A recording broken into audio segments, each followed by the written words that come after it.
interesan. Si la cosa se pone movida, usted seguramente tendrá su propia opinión. Le invitamos a que la comparta con nosotros.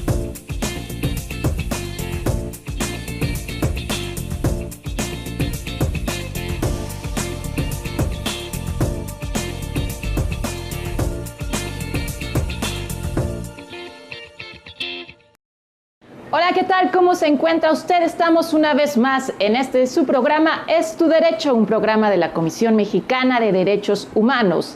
Y el día de hoy vamos a tratar un tema muy interesante. Vamos a hablar sobre la relación que existe entre las redes sociales y derechos humanos.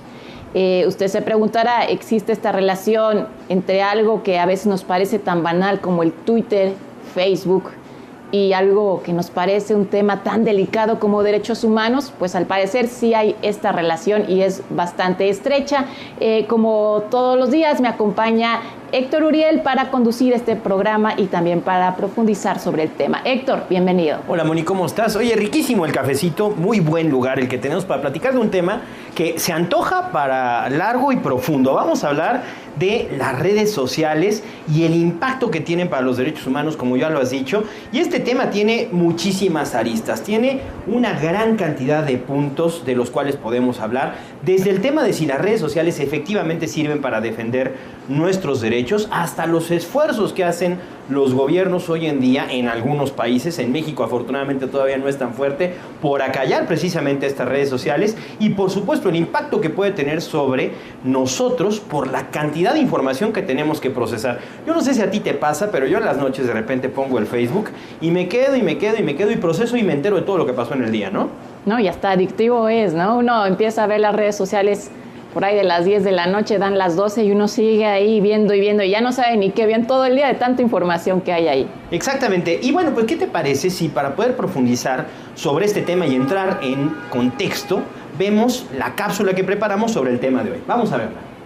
Algunas consultoras como IDC estiman que en 2016 los usuarios de Internet a nivel mundial han alcanzado la cifra de 3.200 millones. Tan solo en México, el estudio de consumo de medios y dispositivos en internautas mexicanos señaló que el 57% de la población nacional ya tiene acceso a Internet, es decir, alrededor de 60 millones de mexicanos son usuarios de Internet. Las redes sociales y el correo electrónico es lo que más frecuentan los internautas mexicanos, con un 79 y un 64% respectivamente. El uso de Internet ha tenido un crecimiento impresionante, principalmente en los últimos 15 años. Es de resaltar también el crecimiento de los smartphones o teléfonos inteligentes como medios de consulta de Internet. Este vertiginoso avance en materia tecnológica y de Internet ha motivado que a nivel internacional se celebre el 17 de mayo como el Día Mundial del Internet, así como hablar del derecho humano al Internet. Y es que el Internet se ha convertido en una poderosa herramienta, un medio de comunicación inmediata y eficiente que permite la conectividad entre personas prácticamente en cualquier lugar del mundo, así como también es un medio accesible de información sin ningún tipo de restricciones. Como toda herramienta, Internet no es un instrumento bueno o malo por sí mismo. Mucho depende del uso adecuado o no que se haga de él. Por ejemplo, llama la atención el resumen y análisis presentado en 2015 por un portal de Internet pornográfico que señalaba que en ese año se reprodujeron en su portal 87.849 videos que sumaron un total de 4.392 millones de horas vistas. Pero por otro lado, también el Internet ha sido el medio ideal para hacer frente contra dictaduras como las de Venezuela o algunos países árabes, para denunciar actos de injusticia, de corrupción o de prepotencia, que de otro modo sería muy difícil señalar y denunciar, como es el caso de los tristemente célebres Lords y Ladies. También es una realidad la democratización de la información. Es precisamente a través de la red que una gran cantidad de estudios, análisis e información están prácticamente al alcance de cualquier persona que tenga Internet. Actualmente cada vez es más sencillo tener acceso a cualquier tema de interés a través de una computadora o un teléfono celular. Ahora bien, con todo este crecimiento y potencial de Internet, es pertinente preguntarnos, Internet también puede ser un medio ideal no solo para promover, sino para defender los derechos humanos.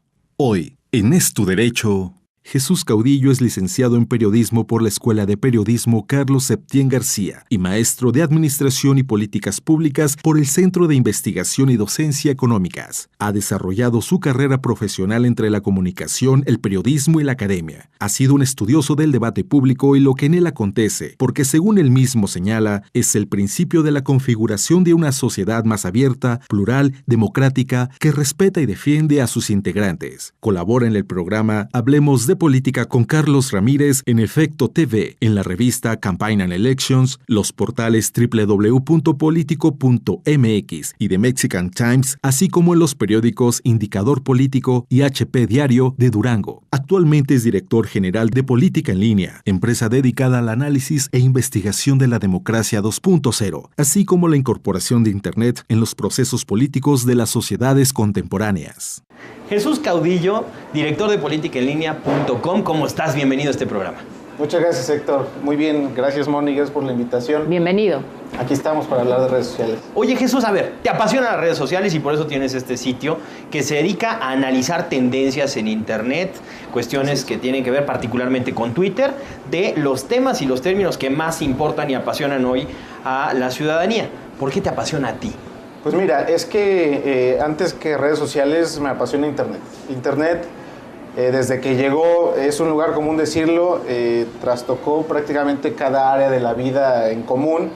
La manera de hacer negocios, la manera en la que nos relacionamos, la manera de hacer política y en el fondo la manera en la que nos entendemos como sociedad. Entonces, Internet y luego sus distintas plataformas, el correo electrónico, los sitios web, los blogs, las redes sociales, etcétera, pues se vinieron a aparecer como estos grandes espacios de interacción en los que las personas podemos conocernos. Antes no podíamos y hoy podemos conocernos y podemos saber qué pensamos y podemos saber qué opinamos.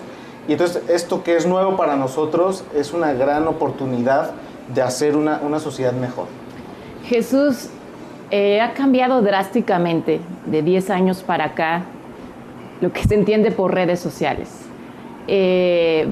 Ahora muchísimas cosas se hacen a través de redes sociales, conocer gente nueva, las empresas, no se imagina una empresa grande sin tener su página de Facebook, de Twitter, un gobierno tampoco puede carecer de redes sociales, hasta un adolescente hoy en día cree que está fuera de lo normal si no tiene estas redes sociales. Realmente ha cambiado un montón cómo nos relacionamos con la gente.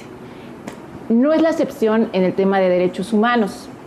Hemos visto, por ejemplo, un tema que fue muy platicado, muy comentado, fue la primavera árabe, donde pues en virtud de que mucho se habló en Facebook, en Twitter, sobre lo que estaba haciendo, sobre las injusticias en Túnez, en Libia y en Egipto y otros países, fue que se pudo ir armando una revolución. Fue un elemento de varios, ¿no?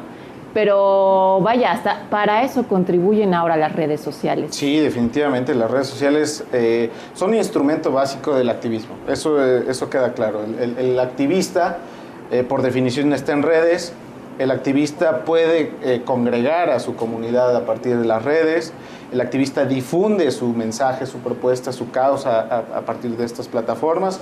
Definitivamente, la primavera árabe es un muy buen ejemplo de cómo las redes sociales aglutinan a mucha gente en torno a una causa. Pero también aquí lo hemos visto. En México hemos visto cosas muy interesantes desde el tema de la guardería ABC hace 6 años, ¿no? Casi 6 años o 7 años. Es uno de los momentos más puntuales que yo recuerdo en el que Twitter, aunque todavía no tenía el auge que tiene hoy, se volvió un instrumento, primero, para depositar la indignación de la gente o para aglutinar esa indignación de la gente.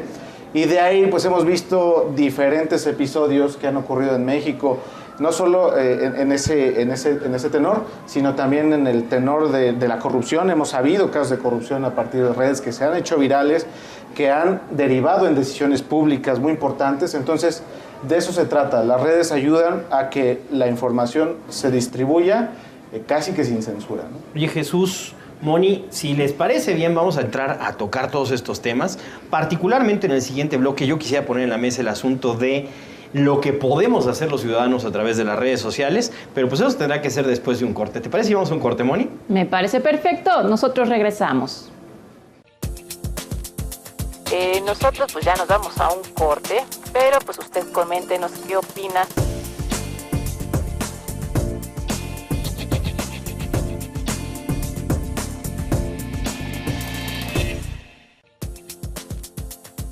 Ya estamos de regreso en este su programa Es tu Derecho, un programa de la Comisión Mexicana de Derechos Humanos.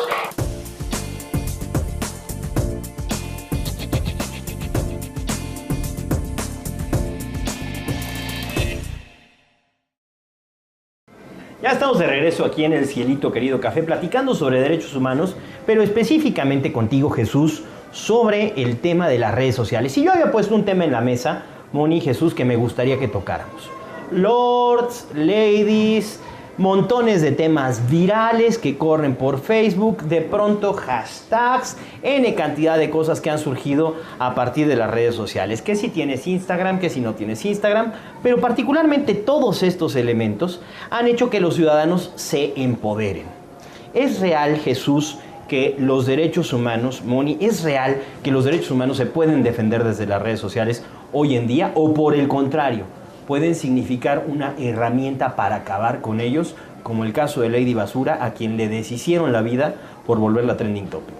Mira, yo creo que has tocado un tema bastante amplio, porque yo lo dividiría en dos partes. Uno es sobre el tema estrictamente de derechos humanos, y es que me viene a la mente los casos, las discusiones, las controversias constitucionales sobre la interrupción del embarazo en la Suprema Corte, sobre la discusión de matrimonio entre personas del mismo sexo, cuestiones de este tipo, ¿no?, que han sido ampliamente discutidas no solo en los foros públicos, sino en las redes sociales. Y se ve desde las redes sociales que hay, como hemos hablado, ¿no?, activistas, hay grupos y movimientos que tienen su actividad de manera muy intensa en estas plataformas, y no solo para estas causas. Lo hemos visto para los bloqueos de los maestros, lo hemos visto en distintos momentos. Oye, perdón que te interrumpa, pero es como un tipo de aplausómetro, ¿no? O sea, cuando te llega, tú simpatizas tal vez con una causa y te llegan y te dicen, tuitea de esto, o en Facebook dale a esto, y a veces es como aplausómetro, pero también uno duda a veces de la veracidad, porque uno dice, no, es que hay mucha gente dedicada a eso y que crean tweets así falsos y que no son reales. Esto tiende a ser más para cuestiones políticas, más que para cuestiones sociales. Los llamados bots, ¿no?, que abundan en las redes, son más usados para promover o impulsar alguna causa política, proselitista, electoral, más que para promover causas sociales o que deriven en política pública real. Pero regresando un poco al tema, decía que los temas de derechos humanos que se han venido discutiendo en estos foros, definitivamente pues han encontrado en las redes una plataforma de difusión, altavoces, para que más gente que simpatice con estas causas se una de alguna manera, desde retuitear un mensaje, desde darle un me gusta a una publicación en Facebook. Y entonces este inicio de activismo digital, ¿no?, que comienza con un like y que deriva luego en diferentes pasos hasta llegar al voluntariado y al cabildeo, etcétera, ¿no?, pues definitivamente han encontrado en las redes eso, altavoces y un espacio de congregación, ¿no?, para derivar, insisto, para que sus causas deriven en política pública. Y esto sí es potente, ¿no? Lo decía Moni hace rato, la primavera árabe es un ejemplo de que realmente las redes sociales pueden ser potentes. Tan potentes, y era la segunda parte de mi pregunta, que pueden acabar con la reputación de alguien. ¿Es lícito que nosotros como ciudadanos linchemos a Lord Audi en las redes sociales, Chuy? Jesús. Bueno, es que eso es una práctica ya muy común. Cada semana sabemos de una persona que se opuso a un arresto, que iba manejando en estado de ebriedad, o lo que tú quieras, ¿no? Cada semana lo sabemos, y entonces, más que si es lícito o no, yo lo que veo es que es una ventana de lo que somos, ¿no? O sea, nos refleja de alguna manera cómo somos, nos gusta señalar al otro, ¿no? Nos gusta ver en el otro la paja, ¿no? Pero lo cierto es que también esta corrupción, por llamarlo de alguna manera, se nota en los espacios que no necesariamente son virtuales, ¿no? Entonces, lo que sí lograron las redes en esa medida es visibilizar estos casos escandalosos y los mexicanos nos escandalizamos, nos gusta ser dramáticos. Y entonces, pues de ahí que sean tan virales. Y si es lícito o no, pues por supuesto que no. Al final del día es parte de lo que son las redes. Yo me acuerdo mucho de Humberto Eco, que es un gran escritor. Y Humberto Eco tenía una frase buenísima. Él decía que las redes sociales le han dado voz a los idiotas. Es decir, han puesto al mismo nivel la opinión de un premio Nobel con la opinión del borracho del pueblo. El borracho del pueblo que tiene muchísimos fans y seguidores, eso sí es importante. Pero así es. Es un tema polémico, porque como dices, puede opinar desde el premio Nobel hasta el idiota del pueblo, pero son medios muy democráticos. O sea, cualquiera puede opinar. Yo le puedo tuitear a cualquier político, artista, y en una de esas hasta me leo, en una de esas hasta me contesta, ¿no? Cuando antes de esto yo no hubiera tenido la oportunidad siquiera de acercarme a esa persona para expresarle mi opinión, que como tú dices, puede ser una opinión muy sabia, muy informada, puede ser una reverenda estupidez. Sí, es cierto. Hay Jürgen Habermas, ¿no? Que es un filósofo que el espacio público, etcétera, ¿no? Y la posibilidad de democratizar la discusión del Estado, ¿no? Él decía, pues esto, ¿no? Yo defiendo el espacio público y debe haber un espacio público. Entonces, cuando llega a Internet, él dice, no, ¿sabes qué? Internet no es el espacio público que yo imaginé. Es decir, ni siquiera estos grandes filósofos, ¿no? Ven en Internet un instrumento en el que la horizontalidad, ¿no? Esta posibilidad de que todos estemos al mismo nivel y todos podamos hacer intercambios, sea positiva para la vida democrática. Esto lo dicen los filósofos. Pero en todo caso, la pregunta que yo suelo hacer, ¿no? Es ¿qué tanto nos conviene que los medios digitales sean horizontales? De tal manera que todos puedan, tanto el borracho del pueblo como el premio Nobel, depositar ahí sus opiniones y en una licuadora obtener algún tipo de conclusión que nos permita saber qué queremos de nuestra vida pública. Revisamos cotidianamente en Política en Línea los comentarios que se le depositan a Peña Nieto o los comentarios que se le depositan a figuras políticas. Y ciertamente lo que vemos es que hay una falta de capacidad de debate público de parte de nosotros, que somos los ciudadanos. Es una labor como de pepenador, ¿no? Estás en medio de mucha basura, sí, que puedes encontrar cosas valiosísimas, que es como tirar, ¿no? Sí, es como de minería, ¿no? Ajá, y vas así, basura, el oro, ¿no? basura. Esto está muy bueno, ¿no? Exactamente, y ciertamente hay opiniones muy buenas, muy informadas, pero la generalidad es que sí hay una falta de capacidad de debate de parte de los mexicanos. Entonces, si vemos eso y apelamos o buscamos defender nuestros derechos humanos a partir de las plataformas digitales, pues podemos estar en un problema. Y qué importante es entonces desarrollar criterio en las personas que leemos y participamos en las redes sociales. Mira, hoy se dice, Moni, no sé si tú lo has escuchado. Está bien que digas desarrollar criterio, pero antes desarrollar ortografía. Porque bueno, también...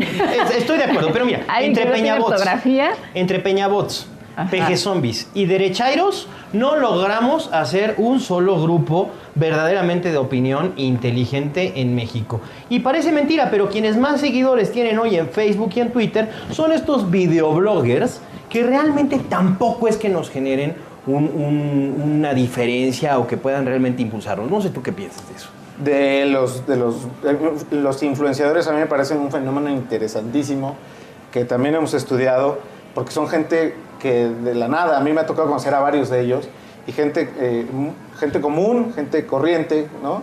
Gente normal, ha venido a hacerse de mucha influencia a partir de estas plataformas digitales, ¿no? Entonces le quitamos la palomita al mito de que las redes sociales son la solución para el mundo.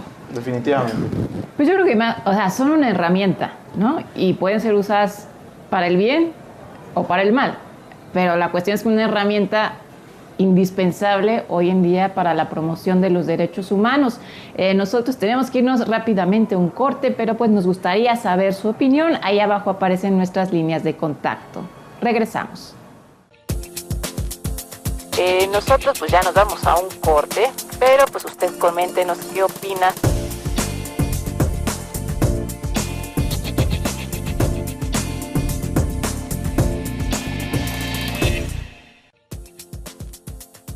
Ya estamos de regreso en este su programa Es Tu Derecho, un programa de la Comisión Mexicana de Derechos Humanos.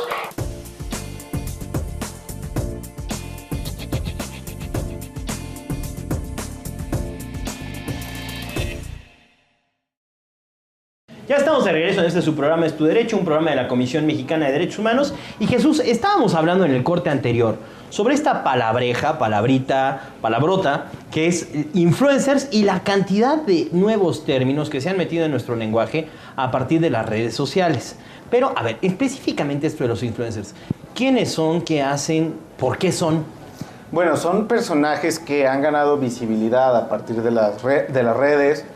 Son personas que en su momento eran común y corriente y a partir de estas plataformas lograron hacerse de seguidores, publicaron algún contenido de valor para las personas y hicieron tan grande su masa de seguidores que hoy son líderes de opinión de miles y de millones de personas. Me viene a la mente un caso que es paradigmático para mí en el uso de redes y específicamente de YouTube, que es Wherever Tomorrow. Wherever Tomorrow, si bien pueden gustarnos o no sus contenidos, lo que es un hecho es que sí fue el primer videobloguero en México que alcanzó ese nivel de visibilidad. Él empezó a hacer videos desde 2007 y a partir de entonces, pues sí, tal cual, de manera viral y con el paso de los años, logró una masa de seguidores que hoy es de 15 millones en YouTube, que es de cerca de 20 millones en Facebook. Tiene más seguidores que Donald Trump, más seguidores que Hillary Clinton, que son los candidatos a la presidencia del país más poderoso del mundo. Entonces, el poder que tienen de comunicación y de influencia sobre millones de jóvenes, que es el público al que atiende este personaje, pues es muy amplio. Oye, eso vale dinero, ¿no? Es capitalizable, definitivamente. ¿Mucho? ¿Poco?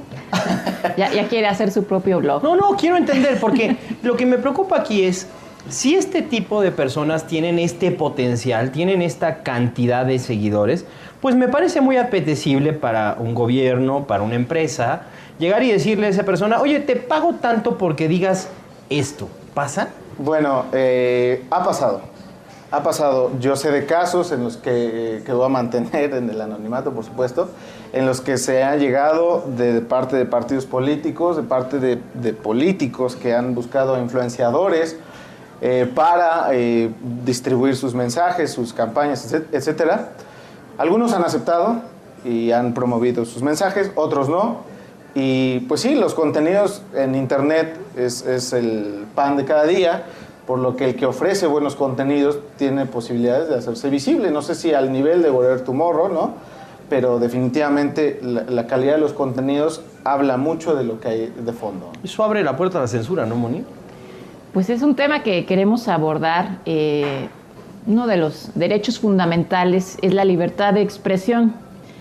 Muchos tenemos la idea de que en redes sociales existe esta libertad de expresión, sin embargo, pues viendo un poquito el globo terráqueo nos damos cuenta que existen muchos lugares donde no existe tal libertad, y es muy evidente, ¿no? Una China, una Cuba, actualmente en Venezuela, yo no sé qué tan libres se sientan de criticar a Maduro. Vaya, hay lugares donde tenemos la certeza de que no hay tal libertad de expresión.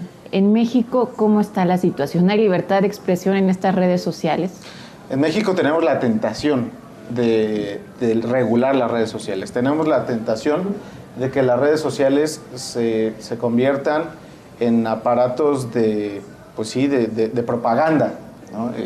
Ha habido intentos legales de pasar leyes en México que van en contra de la neutralidad de Internet, que favorecen el control de los contenidos, algunas leyes que buscan precisamente la censura de contenidos. Una ley muy reciente fue la que presentó el nuevo gobernador de Hidalgo, Omar Fayad.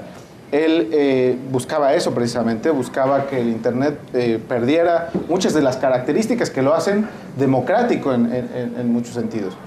Ha habido intentos hacia atrás, el gobierno de Enrique Peña Nieto ha presentado iniciativas similares que después han echado para atrás. Es que a él no le fue muy bien, digo, él tuvo una amarga experiencia con lo de Yo Soy 132, que al principio la noticia salió en pocos medios, hubo una respuesta oficial que dijeron es que eran acarreados, y pum, que se hace un video donde aparecen estudiantes universitarios de la Ibero y donde dicen, yo soy fulano de tal, este es mi credencial. O sea, no fue muy agradable la experiencia del presidente. Bueno, en realidad yo creo que puede ser un ejemplo muy interesante, porque no solo el propio presidente, es decir, yo creo que los políticos como tal no esperaban o no previeron el poder de las redes sociales, ¿no? Y muchos de ellos han querido aprovecharlo para sus propios intereses, ¿no? Otros, yo creo que hay en buena medida clientelas electorales transferidas a los espacios digitales, ¿no? Para atacar a unos, para promover a otros. Y entonces se ha convertido como en una lucha en una lucha de mensajes, en una lucha de contar historias. Y el que cuente la mejor historia es el que gana. La cuestión es que nuestros políticos no saben contar historias porque no estaban acostumbrados a este tipo de ambientes interactivos en el que la gente les decía qué pensaba, en la que la gente opinaba. Ellos están acostumbrados a mensajes unidireccionales, a imponer la agenda. Pero les es muy difícil, hasta suena muy artificial. Claro. O sea, una persona joven no le cuesta tanto trabajo poner algo, contestar, hacer, pero es como que claro, al político le duele, al político le duele que lo critiquen, al político le duele que no se le aplauda a la obra que inauguró el fin de semana, ¿no? Es decir, sí hay como una falta de cultura política por un lado, que es la cultura del debate, y por otro lado también hay una falta de aceptación o de escucha a la crítica, ¿no? De parte de los personajes de poder. La censura en el mundo, en China, tú ya lo decías, en Cuba, pues es un ejemplo del control de las redes, ¿no? Pero también las redes... que se puede tecnológicamente bloquear y decir esto no pasa. Definitivamente, pero hay otros que son más inteligentes, ¿no? O hay técnicas más sofisticadas en las que el control se hace con el uso, es decir, alguien decía por ahí que algún agente, exagente de la CIA, ¿no? Afirmó en algún momento que Facebook es el sueño de cualquier agencia de inteligencia. Sin duda. ¿No? ¿Por qué? Porque la gente de manera gratuita viene y deposita sus datos, viene y dice cuáles son sus intereses, viene y afirma quiénes son sus relaciones sociales, viene y afirma qué es lo que piensa. Entonces, y además las actualiza. Ese es el verdadero punto. Exactamente. Entonces, una forma de control es esta, la dura, la cerrada, en la que niega todo acceso a las redes, ¿no? Pero la otra, que es más sofisticada, es sabiendo qué hacen cada uno, en qué momento, qué dice que le gusta, en fin, ¿no? Oye, Jesús, pero fíjate, este punto me abre la puerta a pensar. En sí es cierto que las redes sociales son espontáneas. Hace rato, Moni, tú decías, es que el movimiento 132 y cuando salieron estos muchachos y demás. No pongo en duda específicamente ese momento en el cual salen con sus credenciales. Pero sí pongo en duda ese movimiento y pongo en duda el hecho de que haya sido plenamente espontáneo, se haya mantenido espontáneo y no haya sido utilizado políticamente para golpear precisamente al presidente de la República. Y entonces, podría entender que la reacción del PRI gobierno es una reacción errónea, equivocada, porque no saben por dónde les están llegando los golpes, pero también pondría en duda que los golpes no lleguen de manera organizada y sean todos una causa del gran criterio de una enorme masa de personas que de pronto se ponen en contra del presidente. No sé si tú coincides, pero a mí me suena raro. Sí, mira, nosotros hemos hecho muchos análisis al respecto. Hay personajes, hay actores bien identificados que están de manera clara y consistente y permanente atacando las líneas de comunicación de Presidencia de la República, por ejemplo, ¿no? Ese es su oficio, a eso se dedican tiempo completo. Sí, pero son personajes públicos, o sea, hay periodistas, hay medios de comunicación, hay personajes políticos. Entonces, todas estas, insisto, clientelas digitales, pues por supuesto que las hay de cualquier partido político y de cualquier grupo de poder. El punto es que hay historias en lucha que buscan posicionarse en ese espacio público para ganar nuestra atención. Muy bien. Oye, pues vamos a seguir platicando, Moni, sobre esto. Se está poniendo bien interesante. Póngase en contacto con nosotros. Aproveche justamente el poder de las redes sociales. Y nosotros regresamos en un momento. Vamos a un corte. Ya volvemos. Nosotros pues ya nos vamos a un corte. Pero pues usted coméntenos qué opina.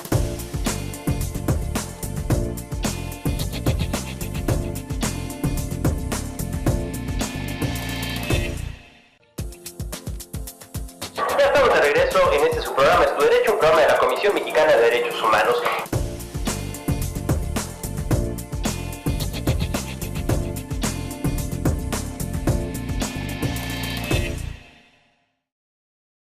Ya estamos de regreso aquí en Es tu Derecho. Estamos hablando sobre el tema de las redes sociales y los derechos humanos. Jesús, nos quedamos platicando sobre...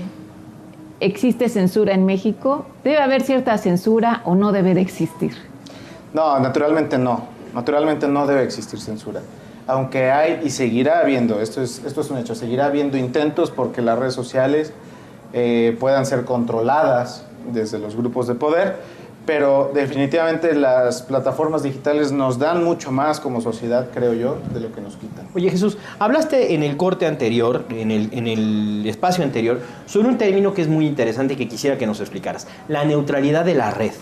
¿Qué es y cómo es que sobrevive cuando existe la posibilidad de patrocinar contenido en la red? La neutralidad de la red, pues es eso. La red por sí misma no toma partido. Permite el libre flujo de contenidos, permite la horizontalidad. ¿Y cuál era la pregunta anterior? ¿Cómo es que puede sobrevivir esa neutralidad cuando se autoriza y los modelos de negocio de los grandes sitios permiten que yo invierta dinero para posicionar un determinado punto y le quite neutralidad a la red? Bueno, de hecho sí. O sea, Facebook es un ejemplo de eso, ¿no?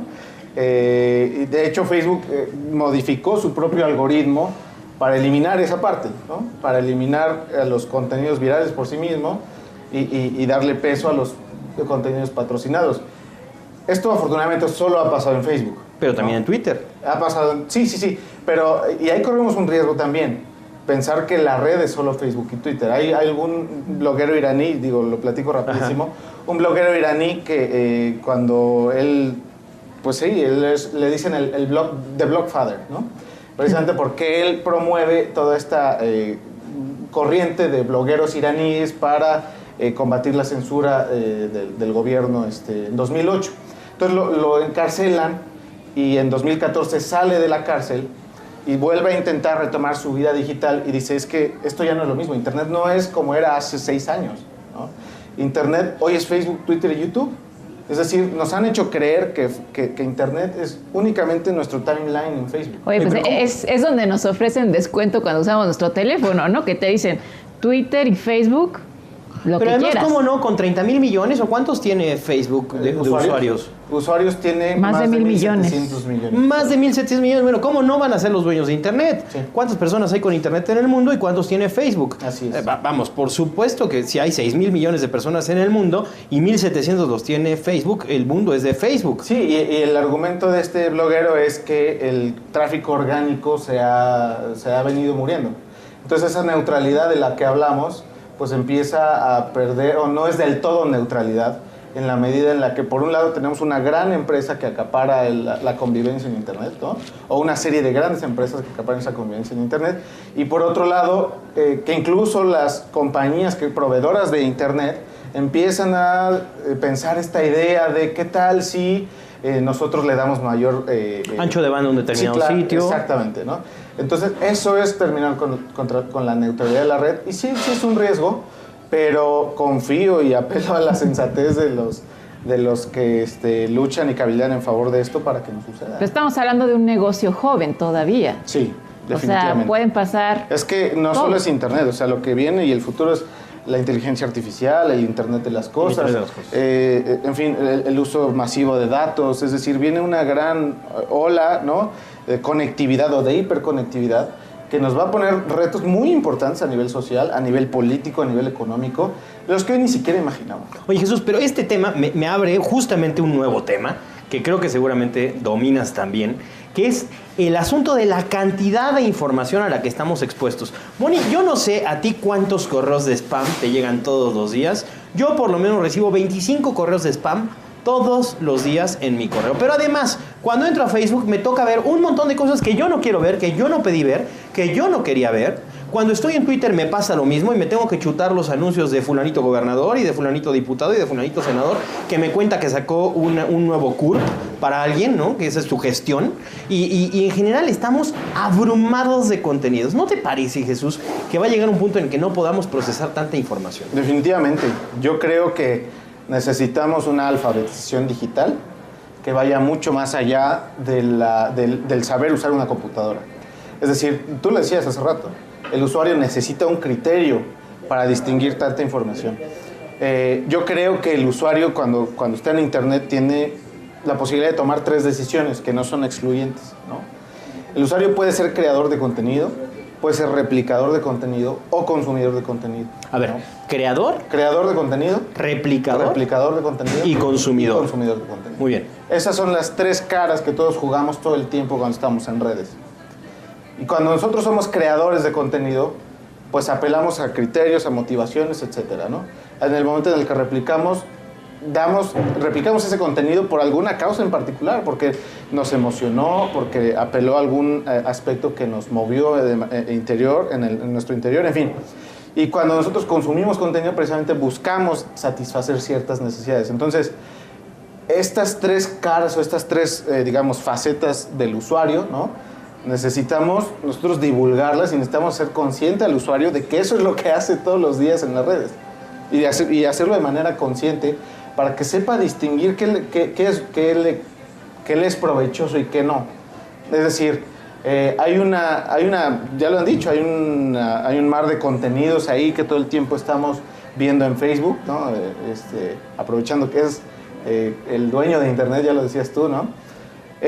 Pero sí hay una necesidad muy importante, para mí es apremiante, de realizar verdaderas campañas de alfabetización digital. Es decir, insisto, no se trata solamente de saber usar una computadora o un móvil o lo que sea. Se trata de que el usuario sepa distinguir qué está haciendo en la red, para qué usa la red.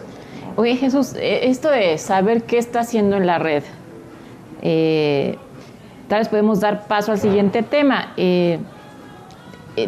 Sin lugar a dudas, ayudan estas redes sociales a la promoción y defensa de los derechos humanos, ¿no?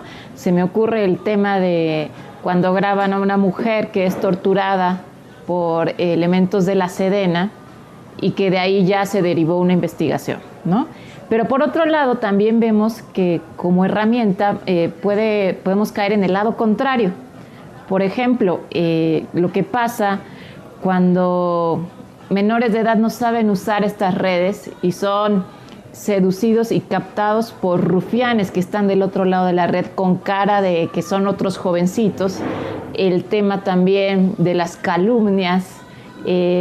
Tenemos también muchísimos temas que es la otra cara de las redes sociales que también pueden pues llevarnos, puede ser una herramienta para aquellos que violan los derechos humanos. Sí, hace poco salió, no sé si tuvieron conocimiento, una nota en la que una niña se despertaba en la noche llorando porque alguien le hablaba en su cuarto, ¿no?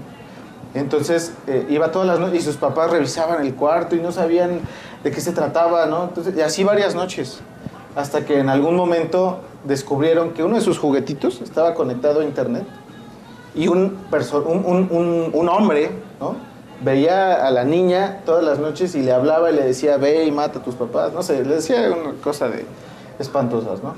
Entonces, esto a mí me hace pensar, ¿no?, en la necesidad de la presencia de gente con criterio, gente mayor, ¿no?, que pueda atender a los más jóvenes y que sepa guiar en el uso de estas herramientas, ¿no? Por ejemplo, Snapchat, que es una aplicación muy nueva en México. Y que sí, que ya los treintañeros ya no sabemos usar, ¿no? Algunos treintañeros. Sí. Yo uso Snapchat para saber de qué. No, pero tú tienes 26, ¿no? Bueno, el caso es que Snapchat es una herramienta dirigida al público joven y la gran ventaja de Snapchat es que, como su nombre lo dice, son conversaciones muy breves, ¿no? La gran ventaja de Snapchat es su privacidad. Entonces tú puedes mandar una foto del contenido que tú quieras o del tipo que tú quieras, y esta foto designarle un tiempo de vigencia, y en el momento en que termina la vigencia de la foto, del video, del mensaje, desaparece de Snapchat y nadie más lo puede ver, ¿no? Entonces, y puedes decidir si lo mandas a un grupo de amigos o solo a un amigo. Oye, pero qué perverso, porque se hacen dueños de tu tiempo. Sí, pero es atractivo. Pero la gran ventaja de Snapchat es que cuida tu privacidad, ¿no? En teoría. Y ha sido muy usada para el sexting, por ejemplo. Ah, ¿no? claro. Para que niñas o jóvenes manden fotos de desnudos, entonces se la envía a una persona, ¿no? Y esta persona la ve, 10 segundos, desaparece la foto y nunca existió, ¿no? Entonces, esto pasa, esto es real, y esto es un fenómeno de los muchos que nos deberían mantener ocupados en el tema de las redes, y por eso insisto en la presencia, ya sea de los padres, ya sea de los tutores, ya sea de los hermanos mayores, para definir criterios. O sea, ¿cuáles son los criterios de familia? Yo creo que va a llegar un momento en el que debamos definir no solo nuestros criterios de convivencia, sino los criterios de convivencia tecnológica.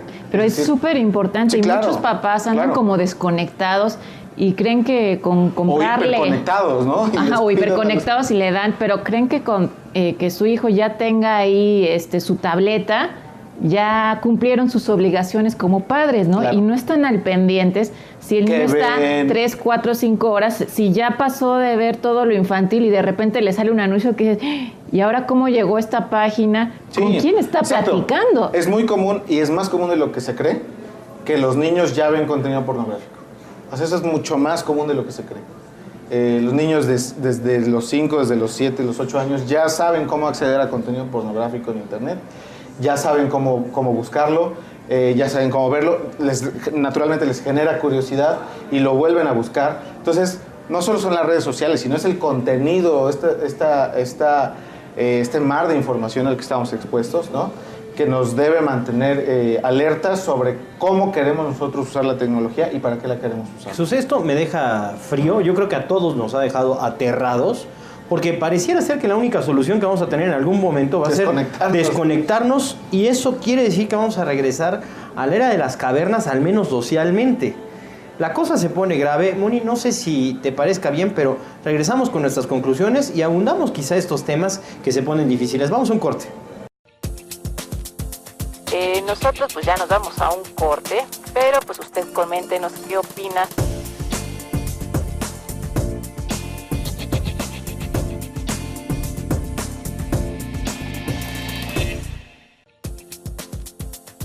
Ya estamos de regreso en este su programa Es tu Derecho, un programa de la Comisión Mexicana de Derechos Humanos.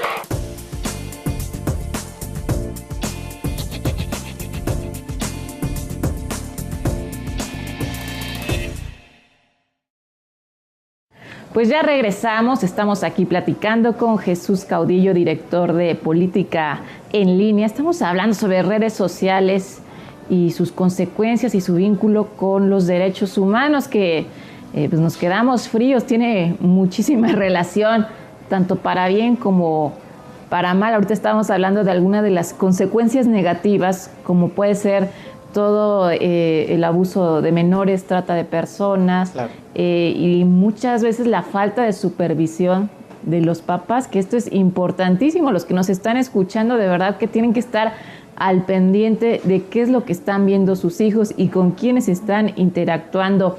No sé, tus conclusiones ya sobre este tema de derechos humanos y redes sociales. Bueno, al final del día yo creo que no hay que espantarnos, ¿no? Las redes, la internet y estas plataformas son verdaderamente una gran herramienta para hacer grandes cosas, permiten hacer mucho bien, permiten conocer gente buena, nos permiten claro. Conocer gente valiosa, ¿no? Y por lo mismo creo que no hay que ponerles pues sí, una estima que no necesariamente deben tener, ¿no? Hay que saberlas utilizar. Ese es el punto. Ese es el punto. Yo creo que la gran o la clave es cuáles son los criterios que norman nuestra convivencia en línea, ¿no? Cuáles son los criterios que le dan sentido a la convivencia en común en línea. Insisto en que vamos a llegar a un momento en el que desde la familia, así como nos ponemos reglas de que cada uno tiene que atender su zona, no sé, cada quien va a tener que tener claras estos motivos que le dan sentido a su actividad en línea, ¿no? Entonces, sí sirven para los derechos humanos, definitivamente. Sirven para difundir los derechos humanos, sirven para aglutinar en torno a causas que son muy valiosas. Y para eso hay que usarlas. Vienen retos muy interesantes a nivel social, ya hemos platicado, pero hay que verlos con optimismo. Yo creo que al final del día de eso se trata y para eso, si lo usamos para eso, nos va a ir muy bien. Fíjate qué importante, Jesús, con todo lo que hemos hablado, resultan varias cosas. En primer lugar, el tema de criterio. En segundo lugar, el tema de no abstraernos de la capacidad de actualización. Y este es un asunto bien interesante. Los papás, decías hace un momento, son quienes deberían poner filtros a sus hijos y demás, pero en muchas ocasiones no pueden acceder a cuestiones tecnológicas. Quizá los papás de las generaciones anteriores, los que no alcanzaron a ver y no le agarraron el tren al Twitter y al Facebook, no van a poder hacer esta función. Pero los papás jóvenes, los que hoy entendemos cómo funciona la realidad del Internet, los que sí sabemos cómo funciona Facebook, Twitter y que entendemos los riesgos a los que se enfrentan, sobre todo los más pequeños, sí podemos hacer algo y sí podemos empezar a hacer campañas verdaderamente de prevención que trabajen sobre esto. Yo coincido, Moni, es una herramienta que nos va a permitir aprovechar y potenciar los derechos humanos, pero que también se puede convertir en el peor enemigo que tengamos quienes defendemos los valores, quienes defendemos los principios, etcétera. Para mí la conclusión es, las redes sociales son maravillosas, son sensacionales, pero también pueden ser súper peligrosas.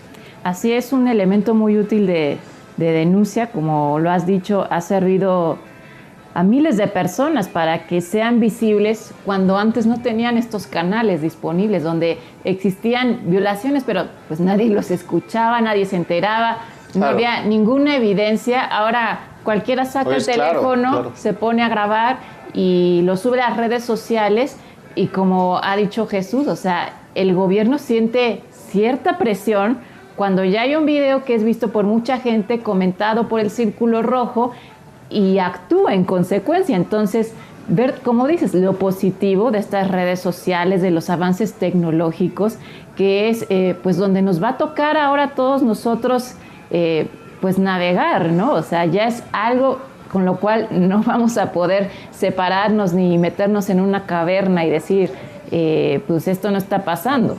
Y hay que tener cuidado por el otro lado, ¿no? Pensar que todo el activismo entonces ahora se tiene que hacer en las redes sociales. Porque ahora tenemos a estos apóstoles del like y del retweet que piensan que el mundo se cambia solamente con likes y con retweet. La verdad es que no es así, ¿no? Pero la red pone a todos en su lugar. La red pone a todos en su lugar, me encanta. Muy bien. Oye, Jesús, yo te quiero agradecer que nos hayas acompañado. politicaenlinea.com. Así es. ¿Qué hacen, Aider? Muy rápido. Bueno, lo que hacemos cotidianamente es analizar la gran conversación pública que ocurre en las plataformas digitales con el fin de entendernos mejor para que los que tomen decisiones tomen las mejores decisiones. Pues a visitarlo, politicaenlinea.com. Muchas gracias por la invitación. Al Moni. contrario. Gracias, Héctor. Gracias. Moni, pues nos vamos. Pues nos vamos muy contentos. Nosotros nos vemos la próxima semana. Le agradecemos que nos haya sintonizado y estamos con usted la próxima semana. Hasta la próxima.